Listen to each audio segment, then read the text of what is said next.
Hey everybody, welcome back. We'll dive right in today. It's a bit of a heavy topic today. So today, talking about self-worth. I kind of starts by saying, what I want to talk about this week. But the fact is, I don't want to talk about this. I'd rather talk about anything, which is usually a pretty good indication that you should be talking about it. I guess start with an admission. That admission being that my personal self-worth, my personal image of myself is absolutely abysmal. It is absolutely abysmal. And, this is as much an admission to myself as it is to anybody else.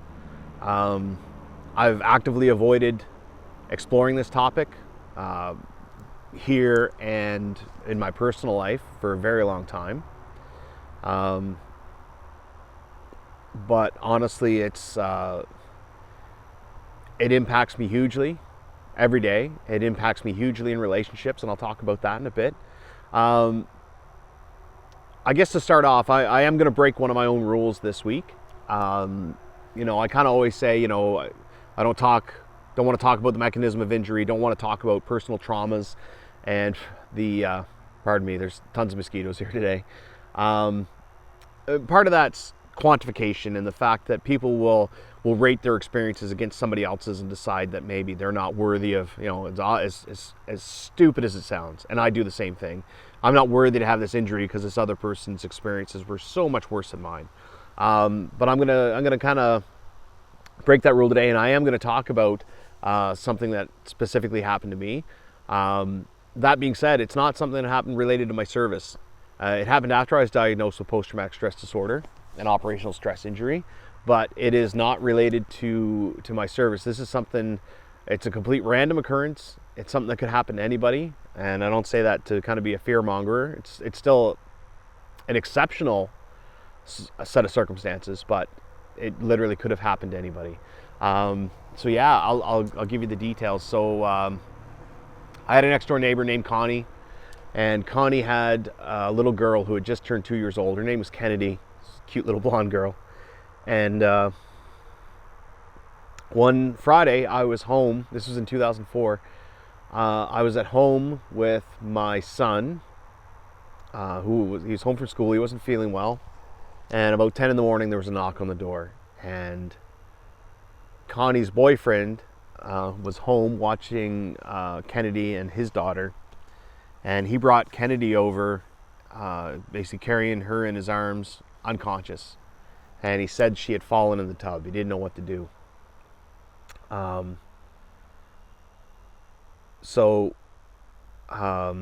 did what first aid I could, which was not much. At that point, I knew some very basic combat first aid, and that would have been it. Certainly nothing to do with a toddler. It turns out this was a traumatic brain injury, and she had intracranial pressure. She had swelling. Her brain was swelling. And for anybody who's seen that, and seen that in a toddler, it was horrific. It's an image that I can't get rid of. But I did what first aid I could. I called 911, and the paramedics came and got her. And basically what happened, Kennedy was on life support for a week, and they knew she'd never wake up, she'd never recover. So they made the decision to take her off life support, and she died. There eventually was an investigation into what happened, but there were no charges or anything that were ever laid against the boyfriend. Fast forward 10 years later, 2014, and the RCMP opened up a cold case file, or cold case unit, and this is the first file they open up, and I get a phone call kind of out of the blue asking me for a statement and if I'd testify, or basically got subpoenaed to testify at a trial. And basically it was determined that she had not fallen in the tub. He had assaulted her or abused her in a way that caused her injuries, and he was charged and convicted. So within that time period, sometime between 2004 and between that phone call in 2014, I had somehow managed to forget all about this incident. And that's important when it comes to the talk on self-worth. Essentially, my brain just blocked it out. And I'm sure I went on with all sorts of other coping mechanisms. And, I've talked about some of those that kind of buried it. But yeah, 2014 in the fall, I get this phone call and everything comes crashing in. This whole incident comes crashing in on me. So yeah, in terms of self-worth, this isn't the only thing that plays into my troubles with self-image and self-worth, but this is probably one of the most distilled, or one of the ones I'm most aware of, and it illustrates the problem very well. So that's why I share it. There's certainly other things. Being in the forces, being in the infantry, being a very capable person, and I talked pardon me. I talked a couple videos ago about, bending outcomes to your will and being used to doing that. So one of the things that really kind of affects self-worth is the idea that I was not able to affect a positive outcome in that situation. I was not able to help Kennedy. I was not able to help Connie. And just not being, just the trouble accepting that limitation. I talked about accepting limitations. Being so powerless and ineffectual in changing the outcome for that little girl and her mother, it's definitely something that hits hard. There's also the fact that the day it happened, the man who did this, I took him at his word at face value. I took his word at face value that she'd fallen in the tub. This is how this happened. And I didn't even question it at first.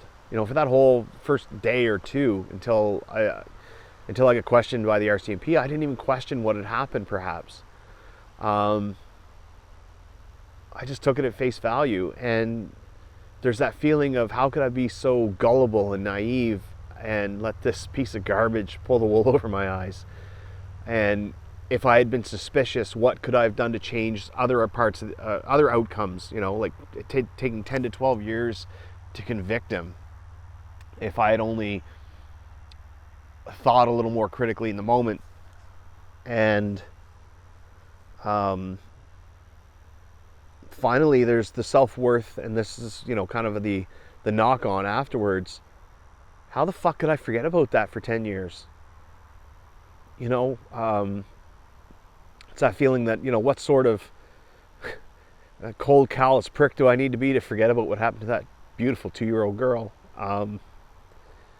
So yeah, there's that, and this is this is the great one. This is probably the perfect illustration of PTSD, or complex PTSD, or these things, is the fact that for years I've been living this lie where I've projected this image of strength and confidence and competence, and basically of being okay, and it's been a lie.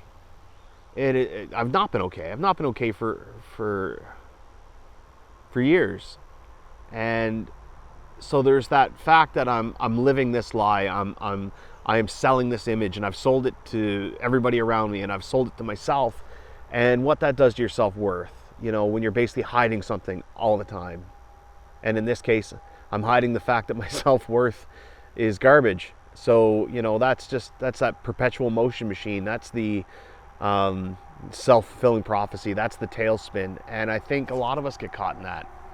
I know I certainly have. So that's, and even now, what, it's hard for me to completely express emotions, and it's hard for me to completely let myself break down. I can feel that in my chest as I'm just fighting to just maintain control of myself, just to talk through this. Um, so how does this affect self-worth? And this is really where it comes to the division between the rational mind and the emotional mind, as I kind of call it. And I'm by no means qualified in any way for psychoanalysis or any of that shit. This is kind of how I describe it to myself. You've got your rational mind and you've got your emotional mind, or your emotional responses to things. And I guess I want to talk about that division in terms of this incident. So, not being able to affect that outcome. My emotional mind says I failed Kennedy and I failed Connie.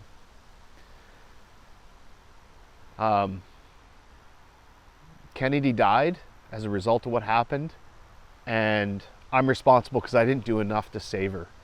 And Connie's had to live with that because I wasn't able to do the right things. And that's the emotional response to that incident and to that outcome. And, even just talking about it now, I feel it. Shame and guilt and regret. So that's the emotional response. The practical or the rational estimation or outlook on it is simply this. That little girl showed up with intracranial pressure at my door and a traumatic brain injury. I wasn't trained to handle any of that. I guess I should back that up. I can look back and say, well, I didn't know what I was doing. I didn't do everything right. And I certainly didn't do everything right in terms of primary care and first aid. I didn't do everything right. I didn't know any better. And that's, there's the guilt and shame that comes with that. I should have known, because everybody should know that, right off the bat. So the rational side of it is the fact that she showed up in that condition. I did nothing to create that condition. I did nothing to create those circumstances. That was somebody else's actions that thrust that upon me, that thrust that upon Kennedy and Connie and everybody else involved. So for me to take responsibility, sole responsibility in my mind for that outcome is completely irrational. I didn't assault this young girl. I didn't harm her. For me to sit here and say I should have done more, I didn't do the right things. Well, I've since received some training, and did I do everything right? No, not by a long shot. But I did enough right. I know that. I did enough of the right things to produce the most positive outcome possible. I have no idea how long she was in that condition before she showed up. And I can't control how long it takes first responders to get to me. We lived quite a ways out of town. So I did enough right. And the other part of it is I think I could have been a fucking neurosurgeon. And in those exact situations, I probably wouldn't have been able to do anything to affect that outcome. I honestly don't think I could have. I don't know, maybe, but I think it's highly unlikely. And to expect me to be an infant-tier neurosurgeon is a little bit of a fucking stretch. And I should be able to realize that and let myself off the hook a bit. But again, that division between rational and emotional responses, there's that gap. I feel it that I did wrong or I didn't do enough right. And it's going to take a lot of reassurance and affirmation of the fact that I did everything I possibly could and did everything that most anybody could in that situation. And that's going to take a lot of work. But further on to that, in terms of self-worth, is the idea that this piece of garbage that did this to Kennedy duped me. I was so naive and so gullible. I just accepted his story at face value. I didn't question it. I didn't go look and check on anything. I gave him opportunity to kind of hide his tracks because I just bought it. That's the feeling. It's my fault the investigation wasn't successful right off the bat because I didn't question and I didn't ask and I didn't go look at things like in the house right next door, things that I could have maybe testified to later. That's the emotional responses. I failed to do that. I was gullible and naive. The rational side of that is the fact that, one, that sort of violence to me was, and up until this point, completely foreign. There was no violence in my home growing up. I knew such things occurred, but the idea of it was so far-fetched to me. And that is being naive. But I think it's also a testament to how I grew up and that outlook on the world at the time. I mean, I'd seen some bad shit by then, but that's, in places like Bosnia and Africa, that's far away from here. That's not home. So there's that side of it. There's the side of it that it's not my job. My job, as soon as she showed up, was to do what I could to care for Kennedy and to do what I could to get her to people who could help her. And I did that. It's not my job to play detective. If anything, that might have caused more fuckery than anything else. But in my mind is this thought that he had a chance to go clean up. He had a chance to cover his tracks. And if I had been more skeptical, if I had been more critical in the moment, maybe I could have changed that. And maybe we wouldn't have had to wait 10 years for this to be looked at and for him to be charged and convicted. But yeah, it's not my job. But I feel like that responsibility is on me, and again, the guilt and the shame that comes from that. I also, again, I said, I don't know how long she was in that state before she came to be at my house. And for all I know, this happened and he cleaned up before he even brought her over. I can't know that. I don't know that. There's only one person who does. And again, it's not my fault, but it feels like it. And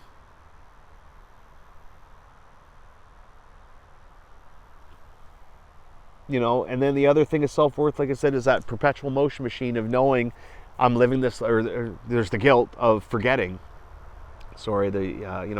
Forgetting for 10 years. I went through an entire marriage, and my wife had heard about this incident. She knew about it. In rural New Brunswick, that's not going to escape public notice.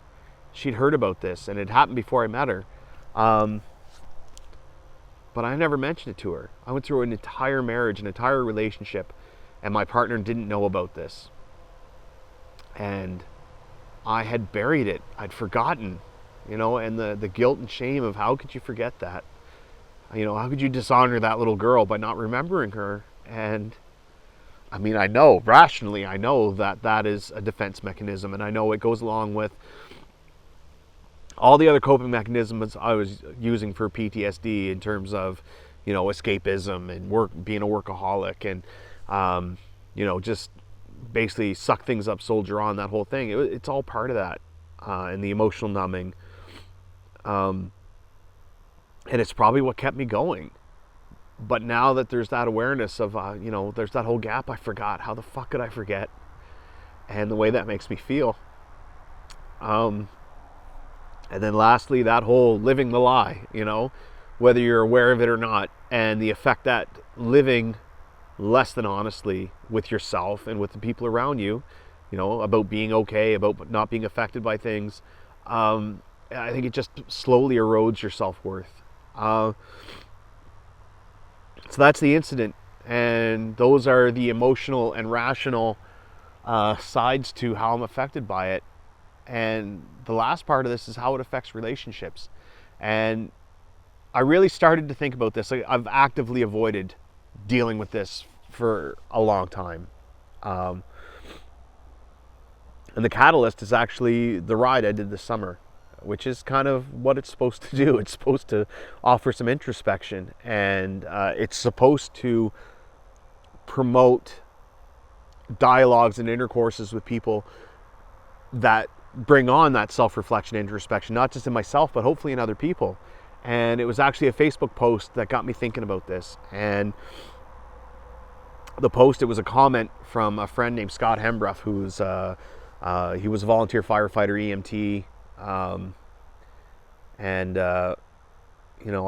I share his name. I'm sure he doesn't mind, but he wrote a post or a comment to a post of mine about the ride, and it basically started with saying, "I know we don't do well with praise. And he's absolutely right. I absolutely suck at accepting praise and approbation and words of encouragement or admiration. And a lot of us do. I suck at accepting gifts. Holy shit. You want to see something weird? Give me something. Give me a gift. Watch me get as awkward as hell. But he commented, he said, okay, I know we don't accept praise well, so I'll just say I'm proud of you. Or, good work. And it made me think, okay, why? Why is that? It's definitely true. It's true of me. It always it has been for a long time, but why? And that's where I kind of stumbled through and onto self-worth and realizing that, and realizing how it affects relationships.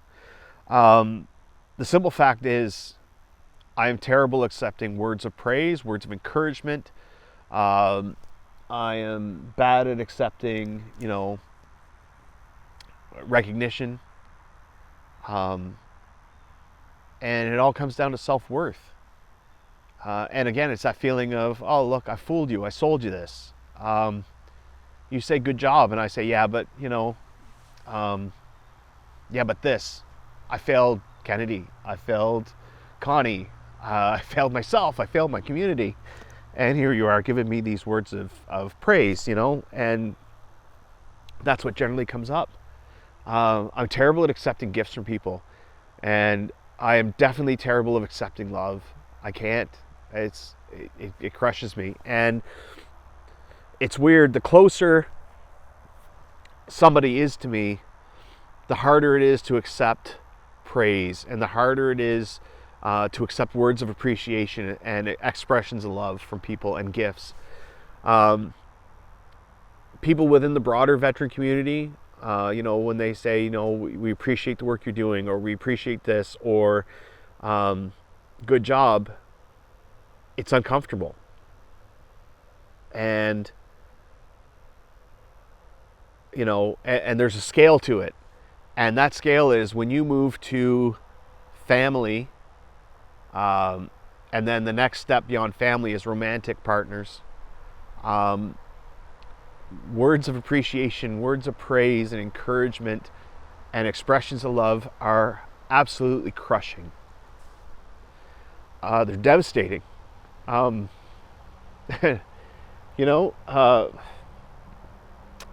can have a partner that I love or have genuine affection for, and that's the way it's supposed to be, and that's the way things are supposed to progress, and that's all well and good. But the moment somebody, especially a very intimate partner, or somebody very close to me, says the words "I love you," it is beyond crushing. And it's the idea of, what immediately pops into my mind is, you wouldn't say that if you knew the truth. If you knew the truth about me, if you knew the truth that how much I lie to myself and everybody else about being well, generally well, you wouldn't say that if you knew that little girl died and I didn't save her. You wouldn't say that if you knew how I failed Connie. You wouldn't say that if you knew how I let this piece of garbage walk because I didn't do more to figure out what really happened that day when it happened. Despite the fact that that's not my responsibility. And it certainly wasn't my priority that day.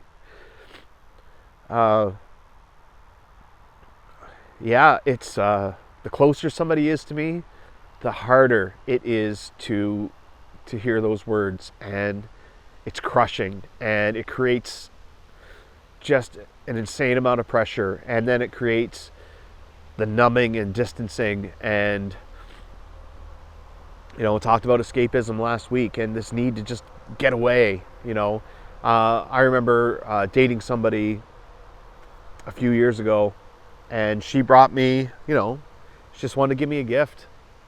I think she brought a cake and bought me flowers, and which was cool. Nobody had ever bought me flowers before, so hey, it's different, but it's cool. The idea being that this was an expression of appreciation and love, a very genuine one, a very generous one, a very overt and open expression.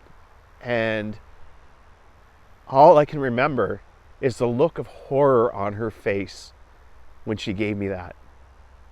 She looked absolutely horrified, because whatever response I had to that expression and to those gifts was so disconcerting and so unexpected. She was absolutely horrified. She was beside herself. And and I'm sitting there kind of torn between feeling like I should be over the moon and feeling absolutely devastated and sad and crushed and horrible about myself in that moment. And the truth is, that's been going on a long time. It's weird how it goes. I can people I served with who are close to me, brothers and sisters, particularly brothers, because most of them were men. I can have one of them say to me, "Mike, I love you, man. I fucking love you." And I can more readily accept that. It still hurts. You can hear me right now, just talking about it. It still hurts, and it still brings up all those feelings. But it's easier to accept that from somebody I served with or somebody close to me in that community than it is to hear from the person in the world I would be most intimate with. And it has definitely destroyed relationships. It's destroyed relationships with my family. It's destroyed relationships with my kids. It's destroyed relationships with partners. And it has been doing a good fucking job of destroying me. So yeah, that's my thoughts on self-worth. And I apologize for things being heavy. And so in sharing this, is not about seeking attention, seeking affirmation from anybody. It's not about looking for help, because honestly, the only person that can help myself is me. It's about finally admitting that my self-worth is an issue, and has been. It's about admitting it to myself. As soon as I hit publish on this video, I'm not only admitting it to the world, but I have to own it. I have to take ownership of it at that point, because there's no denying I said it. So that's honestly a step in my own personal acknowledgement and recovery from it. But the biggest reason for sharing is that I know I'm not the only one affected this way. I know I'm not the only one, when they hear the words "I love you," that it fucking cuts them. And I know that it's not just the people who are close to me who are absolutely bewildered by the way I respond to that. There's people out there close to other people who can't understand why, when they say "I love you," their partner gets choked up or becomes distant, or any of those things. So, I share it for that reason. I share it because, yeah, there's other people out there affected who I hope hearing this will bring some awareness or introspection. And that's, again, that's kind of the whole point. I do apologize if I rambled. This is unscripted. It's a difficult topic. It's unscripted, and yeah, so I do apologize if it's kind of been all over the board. Hopefully you're able to follow it. I haven't made too much of a mess of it, but I just want to move past all that. I don't want to forget. I never want to have to be in a position where I have to forget what happened to this beautiful little girl. I never want to be in denial of my emotions to that degree ever again. And I want to be in a place where I can accept praise and appreciation, and I can accept love from other people, because right now I can't. And it's lonely. It's fucking lonely. So if you're in the same boat, I hope this has maybe helped.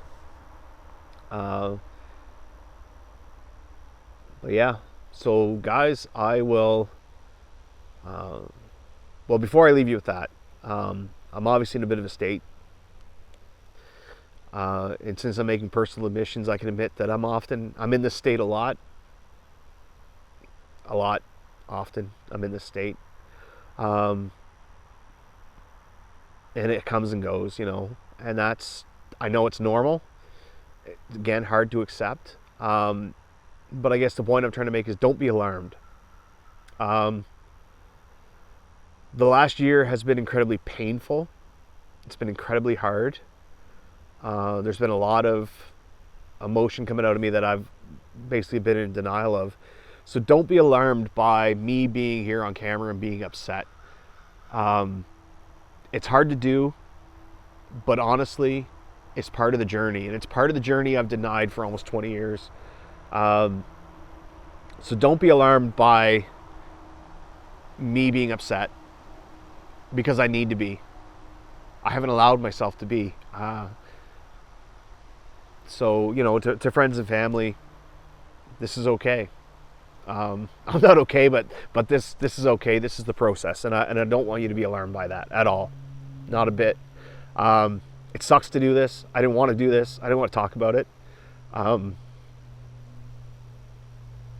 if I'm ever going to be better, then I have to. So that's what I'll leave you guys with.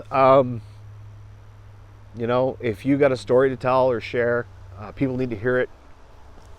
I want to thank Scott for making that comment on Facebook. It's I'm sure such a little thing when it happened, there might even have been a little bit of a chuckle with it, because yeah, we suck at it. It's stupid. It's stupid how much I suck at being able to take praise and appreciation. It's ridiculous. But that bit of interaction, that's what it's all about. It's all about those little things, finding the the chinks in the armor, and finding the cracks, and then picking away at them. And thanks, Scott. You don't know how much that one comment, and the fact that it came from you, how much that helped drive awareness to this for me. And again, it's easy, I don't want you to feel bad for causing any pain. The pain was already there. You just gave me an avenue to tap into it, and to finally explore it and examine it the way I should have done fucking years ago. So thanks to you, Scott, for that. Thanks to everybody who reaches out in any small way. I don't think we often enough appreciate how much impact even our simplest of words can have. So thanks for that. And yeah, again, I rambled enough. I'll leave you with that for this week. Take care of yourselves, take care of each other. Reach out if you need it, but reach in and check on your buddies too. Make sure they're doing okay. And we'll see you next week.